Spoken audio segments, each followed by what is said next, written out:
The letter was already sealed when they told her she would be going as the housekeeper's assistant, not as Miss Cecily Mourne, not as the daughter of the late Edmund Mourne of Ashfield Park, as a girl with a trunk and no references and a name that no one at Grenville Hall would recognize.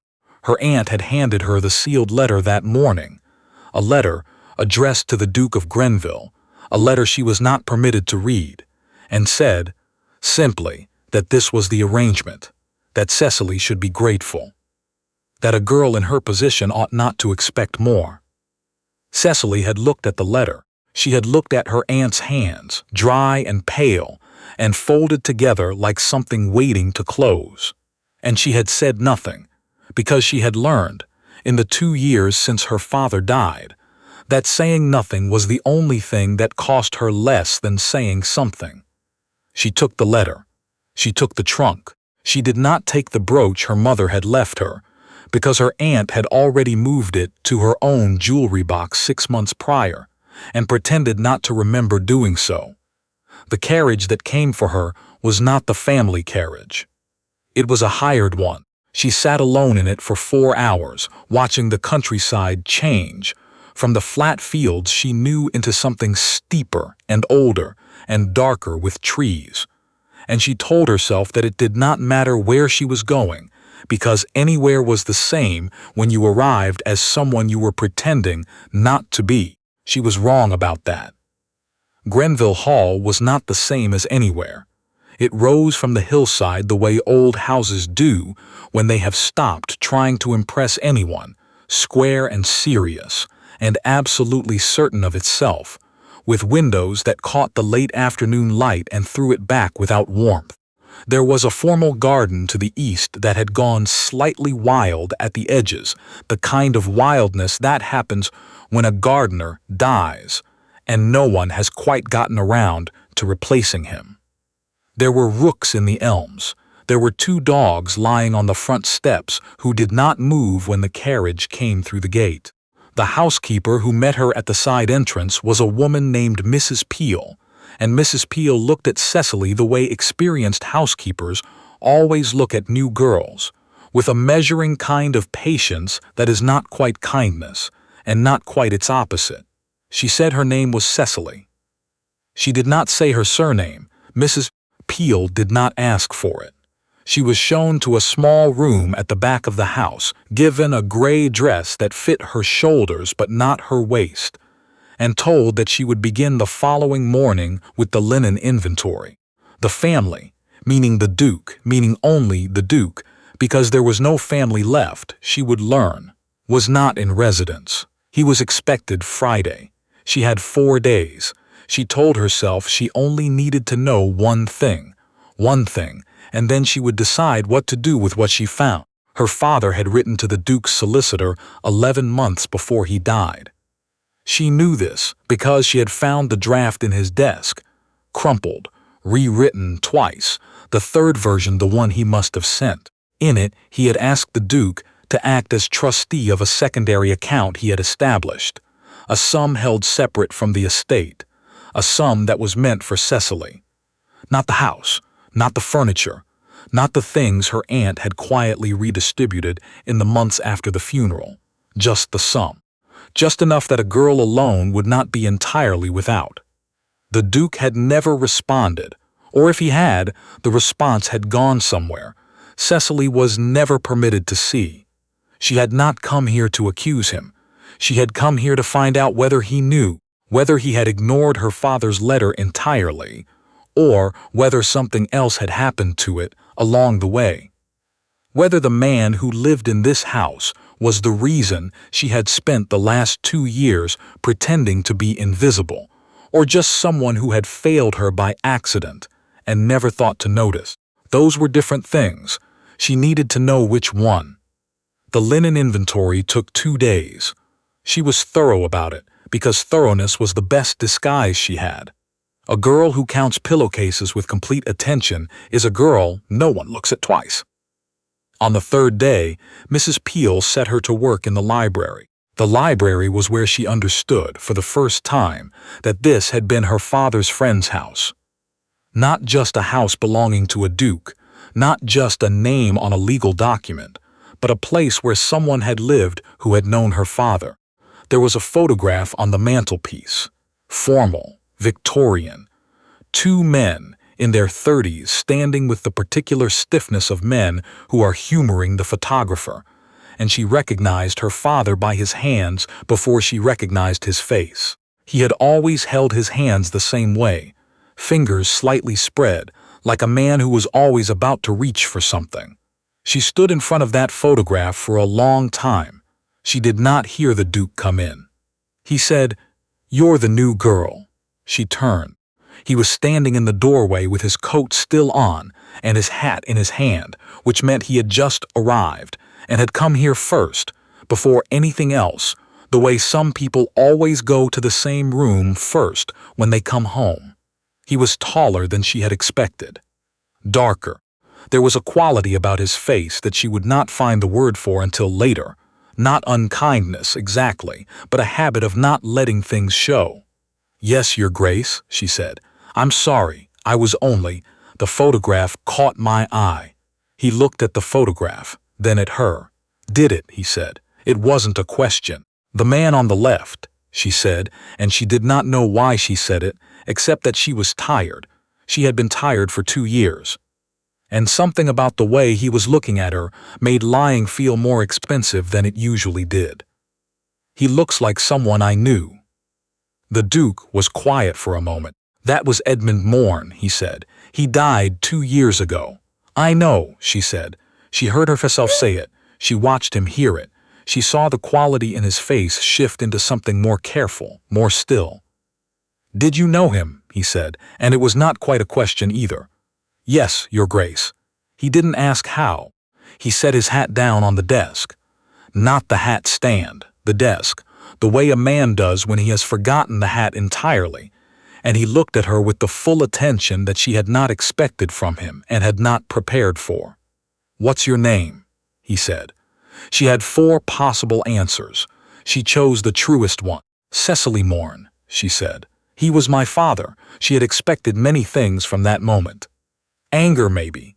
The particular cold anger of a man who feels he has been made a fool of. Dismissal. A letter to her aunt. The locked door and the hired carriage again, and the long ride back to a house where she was tolerated the way old furniture is tolerated. Around because no one has decided what to do with it yet. She had not expected him to sit down. He sat in the chair beside the desk, not the large chair, not the chair that was clearly his, but one of the smaller ones near the window. And he looked at the photograph on the mantelpiece, and he was quiet for long enough that she began to count the seconds to keep herself from speaking. Then he said, "I wrote to you," she said. "No letter came." He looked at her then, really looked. She had the strange sensation of being seen by someone who was also at the same time working out something complicated. "When?" she said. 8 months ago. After my solicitor told me the letter your father sent had been delayed. He said delayed the way people say words when they mean something else and are choosing not to say it yet. I wrote to the address your father had given. A house in Devizes. A Mrs. Mourne Ashby, Cecily said, my aunt, my father's brother's widow. Something moved across his face. It was not surprise, exactly. It was more like confirmation of something he had suspected and had hoped was wrong. "She told me you were not in residence," he said. "She told me the matter of the account had been resolved through other arrangements." The silence in the library was the kind that has weight. "There were no other arrangements," Cecily said. Her voice was very steady. She had practiced being very steady. The account was the only. There was nothing else left. She had already. She stopped. She started again. "I didn't know he had written to you until I found the draft. After she had gone through his desk and taken what she wanted, she left the drafts. She didn't think drafts mattered." The Duke was watching her. "She didn't know you," Cecily said. "She didn't know that you would have written back." He stood up. He went to the window, and she could not see his face, only his shoulders, the set of them, The particular stillness of a man who is very angry and is managing it with the physical discipline of someone who has been doing that a long time. "How long," he said, "have you been without access to those funds?" "Since 4 months after the funeral." He turned around. 2 years, he said. "Yes, Your Grace." He looked at her, at the gray dress that didn't fit quite right, at the trunk she'd brought that was smaller than it should have been for a girl of any standing, at her hands, which were the hands of someone who had been working hard and trying not to let it show. He said, "You should not have had to come here this way." It was such a simple thing to say, such a plain and simple thing. She had been waiting for 2 years for someone to say something plain and simple, and when it came, she found that she had no answer for it, because all the answers she had been rehearsing were for different conversations, harder ones, and this one had taken a turn she had not anticipated. "No," she said, "I shouldn't have." He asked Mrs. Peel to move her to one of the guest rooms that evening, and Mrs. Peel did it without comment, which told Cecily that Mrs. Peel had perhaps already suspected something was not quite right about the new girl who counted pillowcases too carefully and stood in front of old photographs too long. She sat in the guest room, a real room, a room with curtains and a writing desk, and a rug that hadn't been worn through in the middle, and she thought about what came next. What came next was complicated. The money, her father's solicitor, her aunt's interference in letters that had not been hers to intercept. These were things that would require documentation, correspondence, probably a lawyer of her own. These were things that would take time. But what she had not counted on was the Duke. He came to the library again the next morning, and she was there because she hadn't known where else to go, and they sat on opposite sides of the fireplace, and he asked her questions the way someone asks questions when they are trying to build an accurate picture rather than prove a point. He asked about her father's last year. He asked about the account, what she knew of it, where the documentation was. He asked about her aunt with a precision that made her understand he was already building something in his mind, something with edges. At one point he asked, "Is there anything left of your mother's things, your father's things?" She said she left the drafts. She didn't think drafts mattered, he said. "They matter." He said it quietly, but there was something in it, a flatness, a finality, that made her think he was not really talking about the drafts. She found out later from Mrs. Peel, obliquely, in the way that housekeepers impart information when they have decided you can be trusted with it, that the Duke's own mother had died when he was 14, that his father had remarried, that the woman his father remarried had, in the years between that marriage and his father's death, made herself very comfortable with things that had not been hers. He knew what this was. He had known it from the moment she said her name. 3 weeks passed. They were the strangest 3 weeks of Cecily's life, because they were the first 3 weeks in 2 years that she did not spend pretending. She was not exactly a guest, and not exactly a resident. She took her meals in the small dining room, and the Duke took his in the larger one, but in the evenings they ended up in the library. Him reading, her reading, or sometimes just sitting, the two of them occupying the same comfortable silence, the way people do when they have stopped needing to fill it. He was not easy to know. He was not the kind of man who made it easy, but he was consistent, the same in the morning as in the evening, the same with her as with Mrs. Peel and the cook and the groundskeeper, and after 2 years of living with someone who was one thing in company and entirely another in private, Cecily found that consistency almost unbearably reassuring. Once, she came into the library and found him holding a letter that was clearly not recent. The paper had the yellowish quality of something kept rather than read regularly, something brought out from storage. He folded it before she could see what it said. But she saw the handwriting. She said, "That's my father's hand." He was quiet for a moment. Then he said, "Yes, He wrote to me when your mother died. We had not been in regular contact for some time before that. He wrote to tell me and to say that he had a daughter and that he hoped she would be all right. Cecily sat down. He hoped she would be all right, she repeated. He said you were stubborn, the Duke said. He meant it as a compliment. He said stubborn people generally found their way through. She looked at the fire. Outside, the rooks were making their evening noise in the elms, the same sound they made every evening, the reliable, mechanical sound of creatures who knew exactly where they belonged. He was right about the stubborn, she said. She heard something in the Duke's silence that might have been a laugh if it had been allowed to become one. The solicitor came in the 4th week. He was a small man named Mr. Dacre who wore very good shoes and had the manner of someone accustomed to delivering complicated news in simple language, and what he delivered was this.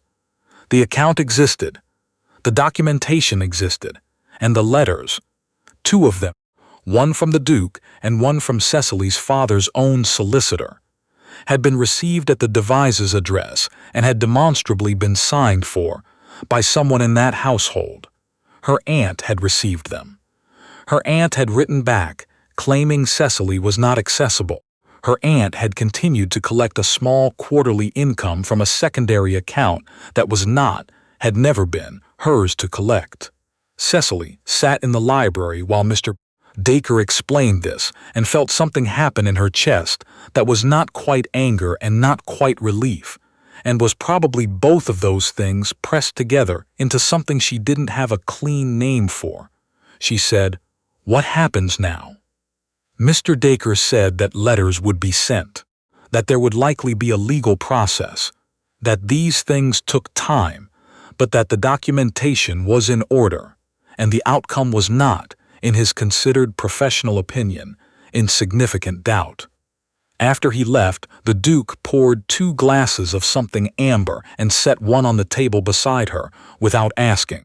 She said, "You've been planning this since the 1st week." He said, "I've been planning this since you said her name." She picked up the glass. She looked at him, actually looked, the way she had been careful not to do too directly in the past 4 weeks, because looking at him directly did something inconvenient to her ability to think clearly. "Why?" she said. He looked at her with that expression she had finally found a word for, somewhere in the middle of the 3rd week. It wasn't the habit of not letting things show. It was the habit of waiting until he was certain before he let things show. They were different habits. The first one was a wall. The second one was a door that opened when it was ready. "Because your father wrote to me when your mother died," he said, "and I was in the middle of my own grief, and I did not write back as quickly as I should have. And then time passed, and then he died, and I was too late to do anything I should have done earlier. And then I found out what had happened to you." He stopped. He said, "I do not intend to be too late again."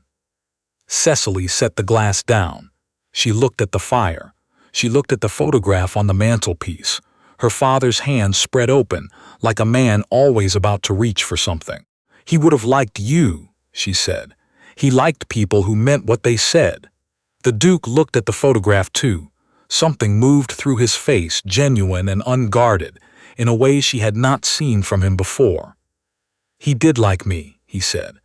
"I was not always deserving of it. I intend to be."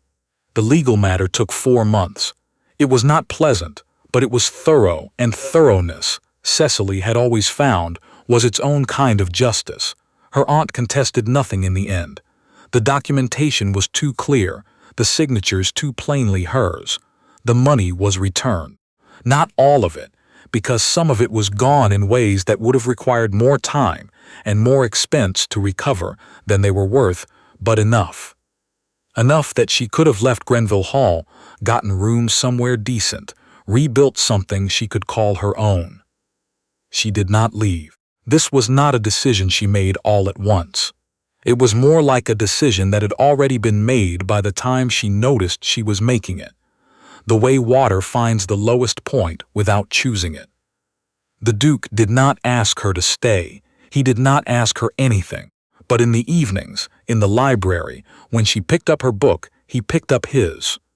When she stayed past the hour she had been staying, he stayed too. When she mentioned, once, that she had always thought she might like to learn estate management, that there was something satisfying about a system that worked, about numbers that balanced, about things being accounted for. He had looked up from his book and said, without a pause, that he happened to need someone with those instincts and that he would be paying a salary this time, rather than whatever Mrs. Peel had arranged in the beginning. She had said, "You're terrible at asking for things." He had said, "I'm aware." She had stayed. Spring came slowly to that part of the country. The wild edges of the East Garden got a little less wild as the new gardener, found at last, began to sort out what had been let go and what was worth keeping. The rooks were noisier in April. The dogs, who had eventually decided Cecily was part of the house, slept at the bottom of the stairs now instead of the front step. One evening in May, she found him in the library before she got there, which was unusual. He was standing at the window with a letter in his hand, a new one this time, the paper white and recent. She said, "Good news or complicated news?" He said, "Mr. Dacre believes the remaining matter with the Devises solicitor can be closed by July." She said, "That's good news." He said, "Yes." Then he said, without turning from the window, "I have been thinking about asking you something. I have been thinking about it for some time. I keep deciding it is too soon and then reconsidering." Cecily sat down in the chair by the fireplace. Her chair, the one that had become hers without any particular arrangement, and said nothing, because she had also learned from him that sometimes silence was not absence, sometimes it was just room. He turned around. He looked at her with the door, that opens when its ready expression, the one she had stopped finding inconvenient, because she had stopped trying to think clearly around it. He said, "I'd like you to stay. Not in the capacity we've been pretending it is." He paused. "I would like you to stay as someone who stays because she wants to, if that's what you want." She looked at him. She looked at the photograph on the mantelpiece, her father's hands, open, reaching. She said, "My father would say I should make you ask properly." Something happened at the corner of his mouth. "Your father," he said, "would be correct." He asked properly. Outside, the rooks were settling in the elms. The dogs had moved up from the stairs to the hallway, which was as far as they were allowed and slightly farther than they usually got. The East Garden was coming back, slowly, the way things do when someone finally decides they are worth saving. She said yes.